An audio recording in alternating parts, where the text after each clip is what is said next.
Hello. How much have you been looking forward to this day? It's taken a while in coming, hasn't it? But we'll get there in the end. Alan Bates has been fighting the post office for more than 20 years. I swear by Almighty God. A battle that took him from village halls to a starring role in a TV drama, and now to a public inquiry that wouldn't be happening without him. And nothing but the truth. The key issue has always been to expose the truth right from the outset, because the other things sort of always felt they followed on. Once you know the truth about issues, the rest will hopefully follow on afterwards.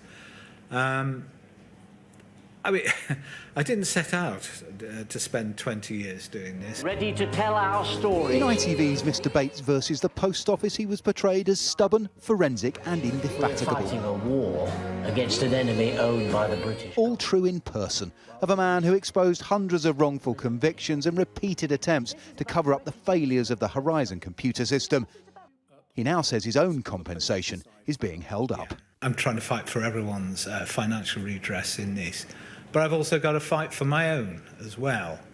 And I have no doubt that there's a bit of vindictiveness coming in from the department and post office on this. And the reason I say that is quite simple. They don't think there's any worth to any of the work that I've done over the years. They're an atrocious organisation. They need disbanding, it needs removing, it needs building up again from the ground floor. I can't believe it. So... Among those sacked on the lie that they and not the computer were at fault was Anna. She lost her Oxford post office and £80,000 repaying non-existent losses and legal fees chasing compensation. At last, people can't ignore us, yes. Yes. We all feel that, you know. We cannot believe we've lived through this. I just cannot believe how we've gone through this in the last 20 years.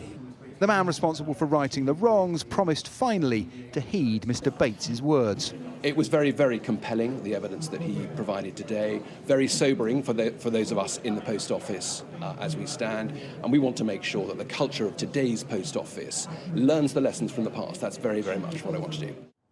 Alan Bates has set out the case against the post office and the officials who over 20 years oversaw a system that devastated thousands of lives. Over the next 3 months, it will be the turn of those executives and politicians to come here to answer for their actions. I know. Whatever happens next, the real-life star of this scandal leaves with his sense of humour intact. What will you do when it's over? Me? I'm going to buy a little post office somewhere and put my feet up. Paul Kelso, Sky News at the Post Office inquiry.